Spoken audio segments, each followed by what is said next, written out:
सद्बुद्धि, सन्मार्ग और कार्य का संकल्प देना, अडिग रहे विश्वास तुम पर, ऐसा अंतः कर देना, मेरे हृदय में आने में तुम्हें कोई संकोच न हो।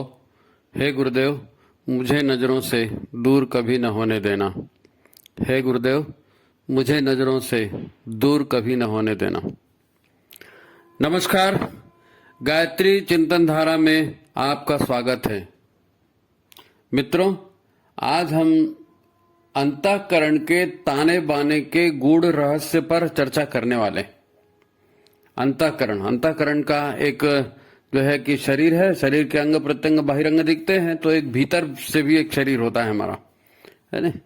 वो भीतर का शरीर जिसमें मन सबसे प्रमुख भूमिका निभाता है। मन है, उसके संस्कार हैं, इनकी प्रमुख भूमिका। तो ये काम कैसे करता है? मन को साधना माने क्या करना? जब साधना की बात होती है ना, ये साधना आपको रोज करनी है, तो रोज साधना करनी है, मन की साधना करनी है, लेकिन ये मन होता क्या है, इसकी साधना कैसे की जाती है? तो आज का बड़ा महत्वपूर्ण अपना विषय है और इसको आप ध्यान से देखिए, सुनिए और लाइक करिए, शेयर करिए, ज्यादा से ज्यादा लोगों तक इसको पहुंचाइए। अगर एक बार में आपको समझ में नहीं आता, आप 2 बार 3 बार इसको सुन सकते हैं। बड़ा उपयोगी विषय है। तो शुरू करते हैं इसको। मित्रों, हम अपने मन के अनुसार काम करते हैं। हर आदमी अपनी मनमर्जी से अपना जीवन चलाता है। माने हमको क्या खाना है, किससे बात करनी है, किससे बात नहीं करनी है, कौन हमारे लिए अच्छा है, कौन बुरा है, ये तय कौन करता है? हमारा मन करता है। ये मन हमारे शरीर का वास्तविक मालिक तो नहीं है, परंतु हम मन की ही मर्जी से काम करते हैं। सारे पशु भी मन की मर्जी से काम करते हैं, उनमें विवेक बुद्धि नहीं होती है, विवेक बुद्धि मनुष्य में होती है। तो मनुष्य अपने मन से कार्य न करके विवेक बुद्धि से काम करे, है नहीं, और अकर्ता बन करके, साधक बन करके जीवन जिए, सफलता प्राप्त करे, बड़ी बड़ी सिद्धांत की बातें। तो वो साधना का विषय है। लेकिन मन को साधें कैसे? मन समझ में आए क्या है तब तो उसको साधेंगे, है नहीं। तो ये मन हमारा वास्तविक मालिक नहीं है, फिर भी हमारे ऊपर शासन करता है। हमेशा नहीं, कभी कभी हमारी बुद्धि भी काम करती है। जब चित्त शांत होता है तब, चित्त शांत होता है तब। चित्त माने बहुत सारे मन है हमारे अंदर एक मन नहीं है, तो वो सारे मन है, वो सारे मन जो मिला करके जो है ना, वो चित्त है हमारा। तो चित्त शांत होता है तो फिर बुद्धि की भी बात होती है, कभी आत्मा की भी आवाज सुनाई देती है। तो इस मन को पहले समझते हैं। अगर विज्ञान की भाषा में समझे, आज तो सब लोग कंप्यूटर मोबाइल यूज कर रहे हैं तो वो भाषा जल्दी समझ में आएगी। तो विज्ञान की भाषा में देखें तो हमारा शरीर एक हार्डवेयर है, मशीन के रूप में काम करता है। और मन जो है, इसमें भगवान ने इंस्टॉल कर दिया है, इस हार्डवेयर में, इस कैबिनेट में मन को डाउनलोड कर दिया है, भगवान ने इंस्टॉल कर दिया है। एक प्रोग्राम है ये मन हमारे शरीर का। अब ये प्रोग्राम बड़ा जटिल है। इस प्रोग्राम में कई सारे सॉफ्टवेयर लगे हैं, कई सारे सॉफ्टवेयर काम करते हैं, है नहीं। और ये हमारे शरीर को चलाते हैं। तो ये पहले रासायनिक हार्मोनल चेंजेस लाते हैं। रासायनिक हार्मोनल चेंजेस आने के बाद में इंद्रियां बदलती है, इंद्रियां काम करती है, या निष्क्रिय होती है, सक्रिय होती है ना। तो बहुत सारे हार्मोन्स और केमिकल्स और नैनो केमिकल्स और ये जो शरीर में बनते हैं, ये मन की ऊर्जाओं से बनते हैं। मन की ऊर्जाओं से, मन की ऊर्जा जो है इंद्रियों को प्रभावित करती है और इंद्रियों से वो सारे शरीर में बन के रक्त में प्रभावित होते हैं, है ना। तो वास्तव में जो हार्मोन, एंजाइम, सूक्ष्म रसायन जो बनते हैं, उसी से ही तो हमें सुख मिलता है, दुख मिलता है। हम किसी से प्रेम करते हैं तो अलग हार्मोन बनते हैं, घृणा करते हैं तो अलग हार्मोन बनते हैं, उत्साह, डिप्रेशन की स्थितियों की, ये सब जो अनुभव करते हैं प्रत्यक्ष स्थूल शरीर में, इसका कारण सूक्ष्म में होता है, मन में होता है। दूसरे रूप से कहें तो मन क्या है? मन हमारे विचारों का संग्रह है नहीं, हमारे संकल्पों का, हमारी धारणाओं का, हमारे स्वभाव का, जो हम पिछले जन्म से अपने साथ लेकर आए हैं सूक्ष्म शरीर में, उसका भी संग्रह है। कई कई जन्मों की विचार और संकल्प इस मन में जो है वो संग्रहित हैं। कई कई जन्मों की इच्छाएं, वासनाओं के रूप में हमारे अंदर है। तो इन सब का मिला जुला तंत्र है, ये मन है। मन को अपन पहले भी एक वीडियो में अपन ने बताया था किस प्रकार चेतन मन, अचेतन मन, अवचेतन मन, ये सारी बातें, उसकी गतिविधियां, उसके लिंक डाल देंगे अपन, आप उसको भी देख लीजिए। तो मन को ये समझना है हमें कि ये जो विचार, संकल्प, धारणा, वासना, इनकी जो सूक्ष्म शक्तियां हैं, सूक्ष्म प्रवृत्तियां हैं, ये प्रवृत्तियां मन को बनाती हैं। मन के ये भाग हैं और ये प्रवृत्तियां जो है, ये जो हमारी जीवन की ऊर्जा है उसको दिशा देती हैं। कौन सा अंग कब क्या कैसा काम करेगा, ये कौन तय करता है? ये मन की प्रवृत्तियां, स्वभाव की प्रवृत्तियां ये तय करती है। मन लगाता है ऊर्जाओं को तो वो भाग फिर सक्रिय होता है, वो शरीर का वो अंग सक्रिय होता है। लेकिन मन लगना चाहिए, मन लगेगा तभी सक्रिय होगा। और मन बड़ा अलग तरह का उसका विज्ञान है। आप सिर्फ इतना समझ जाइए कि इसी के प्रभाव से शरीर उत्साहित होता है, उत्सुक होता है, जीवंत अनुभव करता है। और मन अगर ऊर्जावान नहीं है, मन में अगर संकल्प नहीं उस तरह के पूरे हो रहे हैं, परिस्थितियां विपरीत है, तो मन भी शिथिल हो जाता है, निराश हो जाता है, थक जाता है, अनुभव करता है।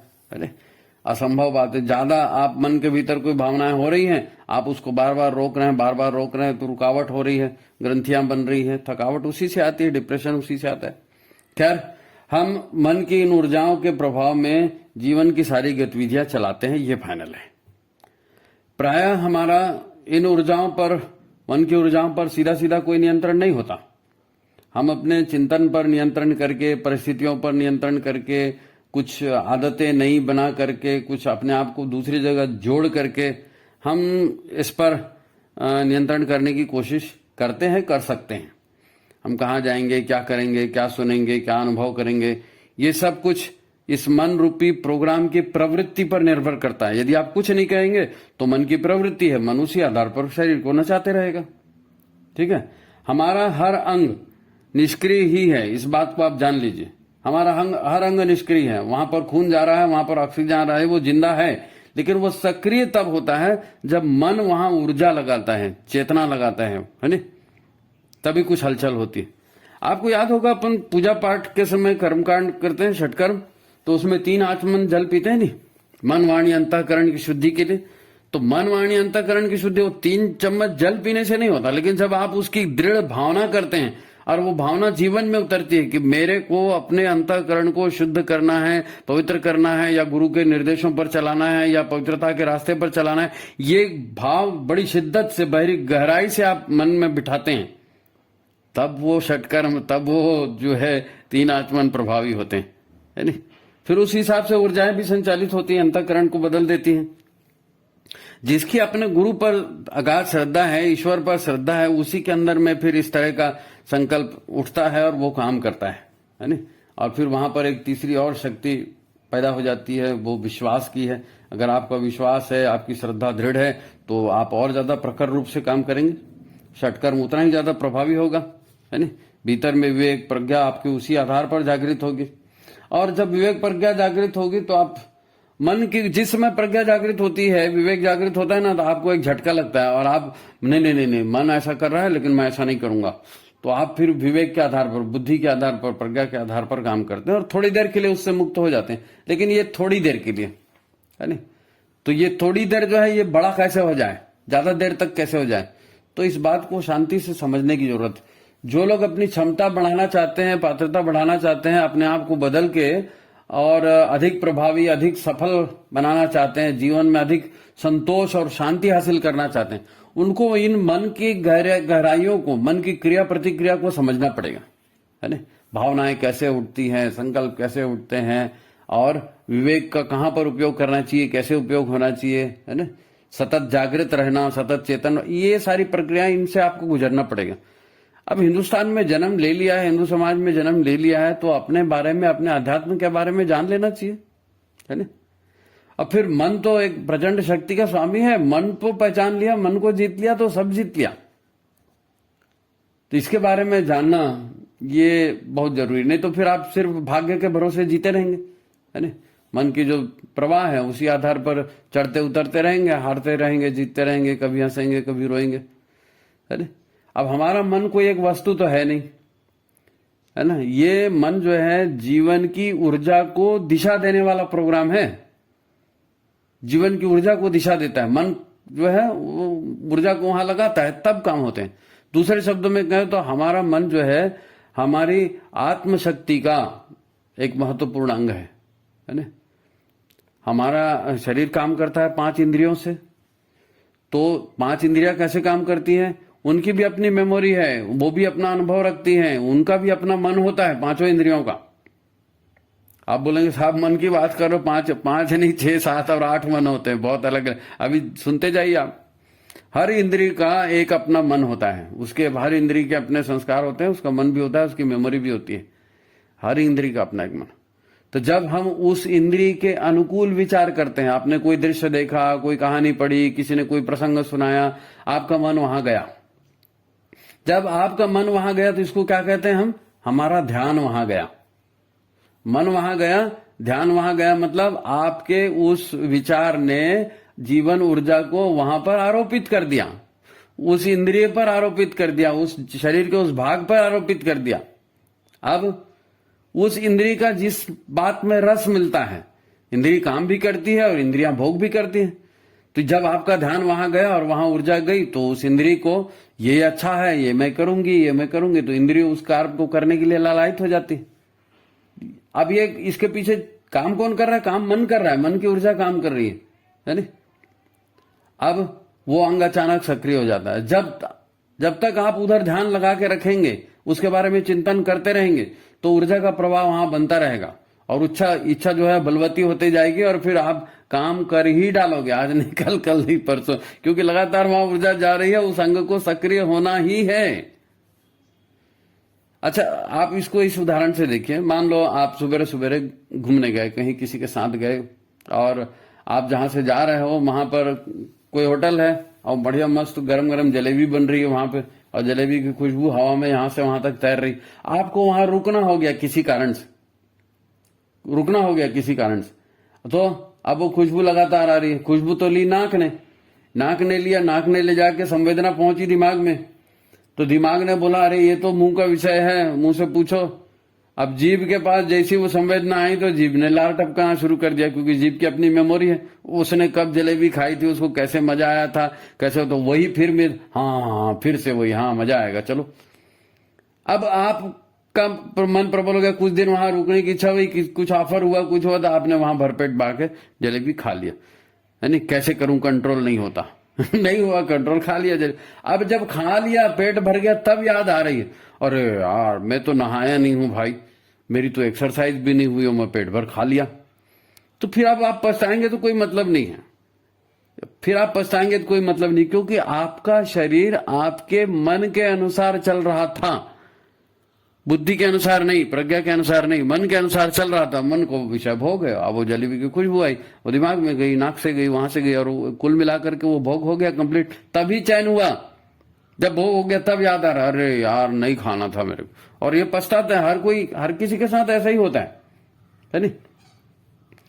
भैया मेरा तो आज का रूटीन टूट गया, लेकिन अब क्या करें, पछताने से तो कुछ होगा नहीं, है नहीं? जैसे ये जीभ की बात हुई, ऐसे आंखों से भी होता है। आंखें फाड़ फाड़ कर आप देख रहे हो, बार बार वो जो है किसी खुशबू को आप सुन रहे हो, या कान से कोई ढां ढां म्यूजिक सुन रहे हो, बहुत नहीं है मेरे को बहुत अच्छा लगता है, ईयरफोन लगा दिया, धनाधन सुने जा रहे हैं। त्वचा का भी है, सुख आराम का भोग, इतना सारा उसमें रस। तो हर इंद्रिय का अपना काम है और हर इंद्रिय का अपना रस है। और जहां पर भोग की बात आई तो फिर इंद्रियां डिमांड करती हैं रस की, कि नहीं यहां तो रस है और ये रस हमको चाहिए। अब उसको कंट्रोल कौन करेगा? विवेक बुद्धि कंट्रोल करेगी, संयम। अब विवेक बुद्धि संयम तब हो पाएगा जब या तो गुरु के प्रति आपकी श्रद्धा होगी, भगवान के प्रति श्रद्धा होगी, नीति अनीति को आप महत्व देते होंगे, जागरूक होंगे तब मन से कनेक्शन हटेगा, आपकी इंद्रियों का मन से कनेक्शन हटेगा। इतना पावर आपके भीतर में है। अगर आपका स्व जागृत है, आपका विवेक प्रज्ञा जागृत है, गुरु के प्रति आप समर्पित हैं, तो मन हटा सकते हैं आप। नहीं तो मन को ऐसा नहीं कंट्रोल कर पाएंगे,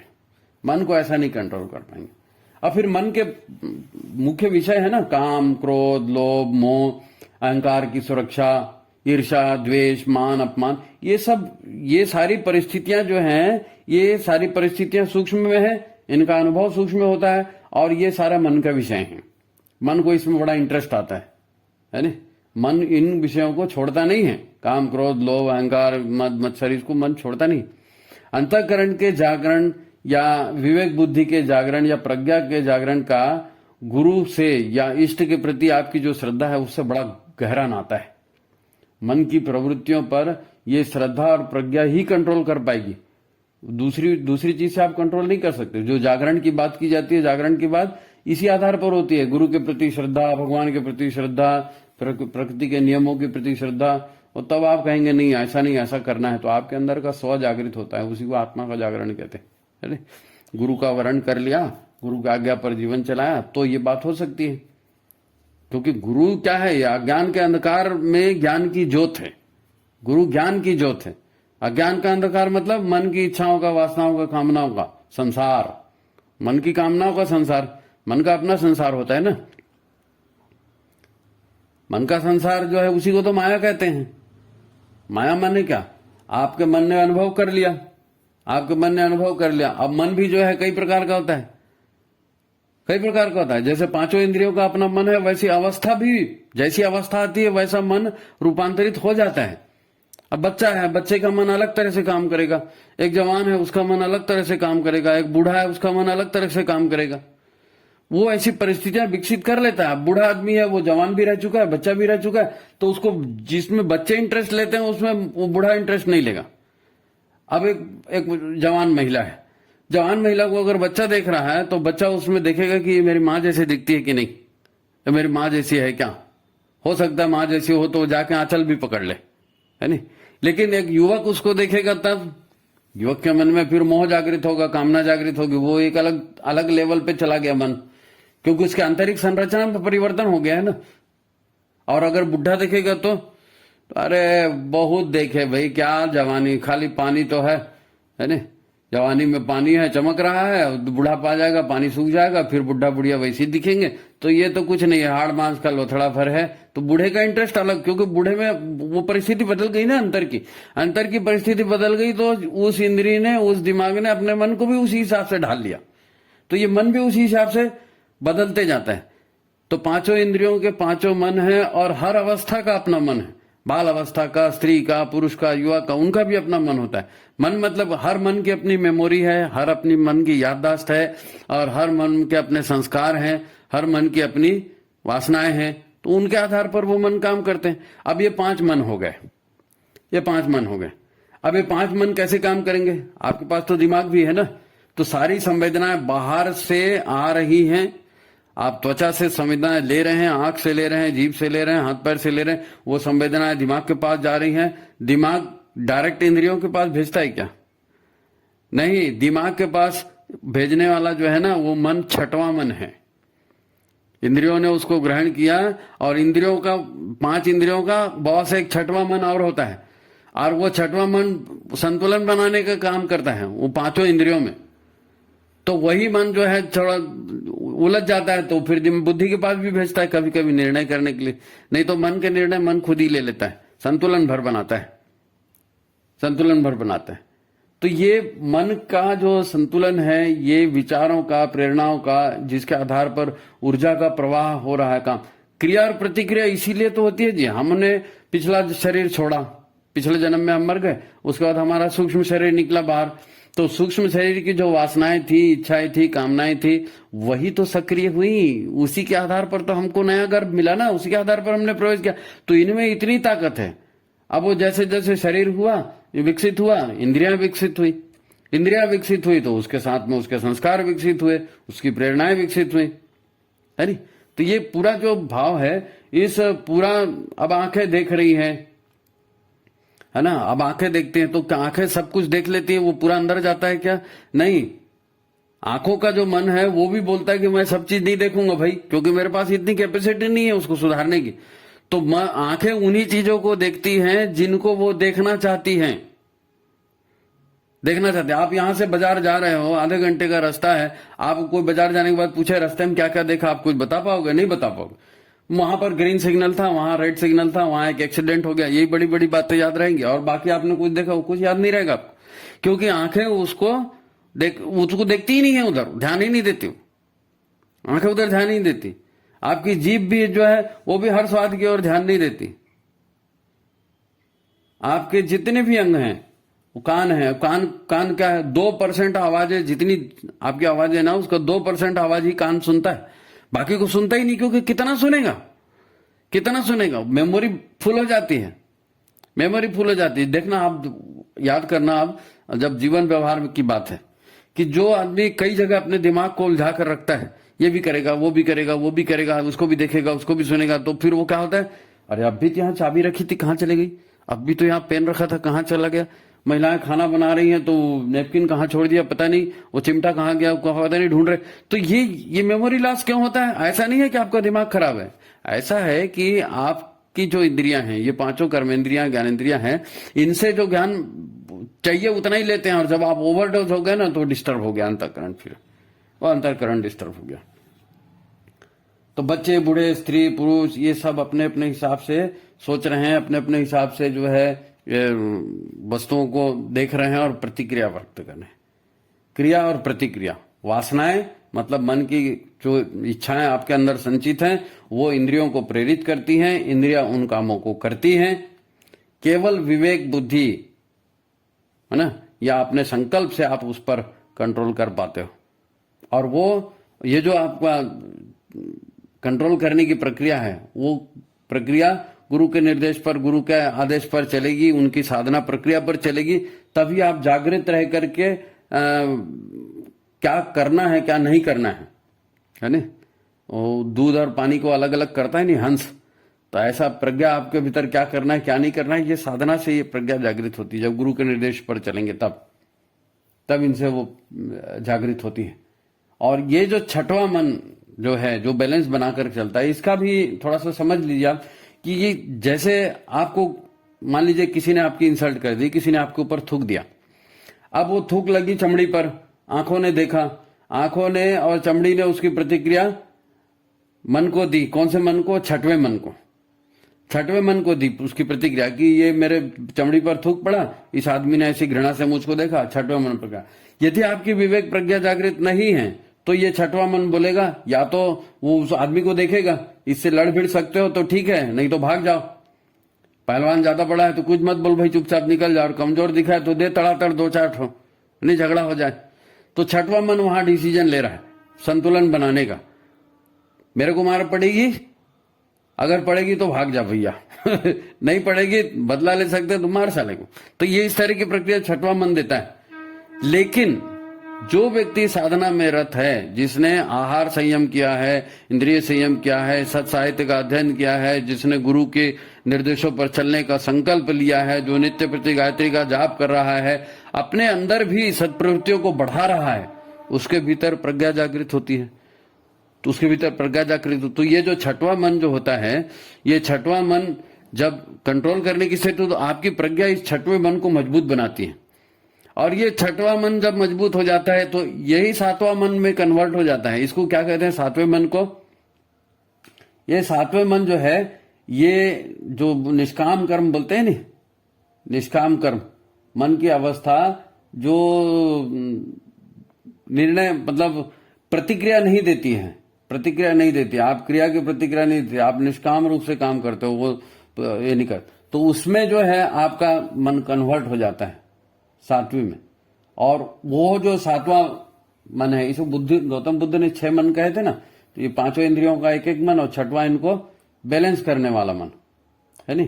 तो ये बैलेंस करने के वाला मन जो होता है, ये बैलेंस हो जाता है। तो यहां पर सही गलत क्या है क्या नहीं है, ये आपके उस छठवें मन में पक्का हो जाता है कि ये करना है और ये नहीं करना है, ये अच्छा है और ये बुरा है। ये यहां पर आ गया छठवें मन ने जो है, इसको पतंजलि ने कहा कि इसको धारणा है नहीं, आसन प्राणायाम प्रत्याहार धारणा।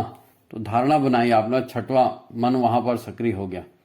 अब धारणा शुरू हो गई, आपने अपनी धारणा के अनुसार, यानी मन की इच्छा पर नहीं गए, और आप अपनी धारणा के अनुसार अपने जीवन को चला रहे हैं, है नहीं। इंद्रियों से पार पाने के लिए, इंद्रियों से आगे जाने के लिए। तो छठवीं मन के जो है, आप उसको देख रहे हो, तो सातवां मन जो है, ये सातवां मन जो है, सातवीं अवस्था, ये कुछ करता नहीं है, सिर्फ देखता है, विवेक से मत निर्णय लेता है। इसी को हम साक्षी भाव कहते हैं।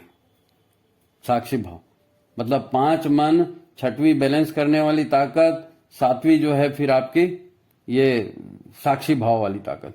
तो मन देखिए कहां से कहां तक चला गया।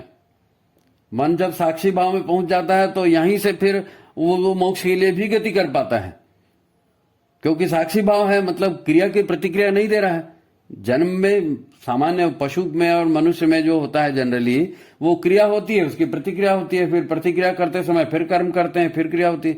जब साक्षी भाव में पहुंच जाते हैं तो क्रिया प्रतिक्रिया रुक जाती है।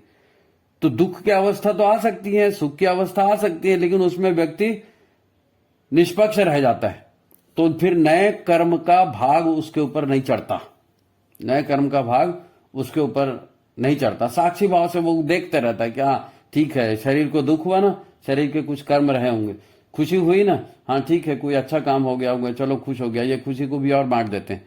तो वो कोई रिएक्शन नहीं देता, न सुख में रिएक्शन देता है, न दुख में रिएक्शन देता है।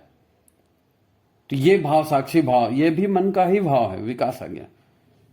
अब क्रोध आ गया आपको, तो क्रोध का समझने के लिए बता रहा हूं एक उदाहरण कि क्रोध आ गया, तो क्रोध से आपने निपटने का तरीका बताया ना कि भाई क्रोध आ गया तो क्रोध कोई आंखों में थोड़ी आता है, क्रोध कोई हाथ पैर में थोड़ी आता है कि मेरे हाथ पैर मारने लगे, अचानक हाथ पैर को क्रोध आ गया। क्रोध हाथ पैर को नहीं आया, क्रोध आया आपके छठवें मन को, छठवें मन को बैलेंस बनाता है वो।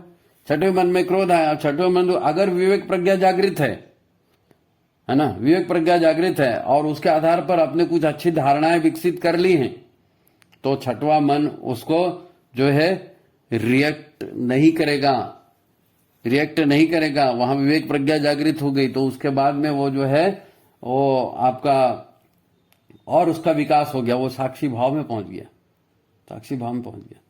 साक्षी भाव में पहुंचना ही मन की साधना की उच्चतम सीमा है, मन की साधना की उच्चतम सीमा है साक्षी भाव में पहुंच जाना। इसके लिए जागृत रहना, गुरु बनाना, सत्य साहित्य का अध्ययन करना, साधनात्मक काम करना, सात्विक भोजन करना, सात्विक विचारों में रहना, ये सारे उसी के आधार पर आगे चलते हैं। हम गायत्री अनुष्ठान करते हैं, है ना, गायत्री मंत्र का जाप करते हैं, योग प्राणायाम करते हैं, उसके माध्यम से हम अपनी अंतःकरण की प्रवृत्तियों को, मन की प्रवृत्तियों को सुधारने की कोशिश करते हैं कि भाई ये भोग जो है ये अति हो रहा है, भाई इतना नहीं करना है, इतना ही करना है ना। तो आपने अंतःकरण को कंट्रोल करने का, उसी को तो साधना कहते हैं। साधना मतलब क्या है, ये अंटसंट भग रहा है उसको रोकना, साध लेना, लगाम लगा देना।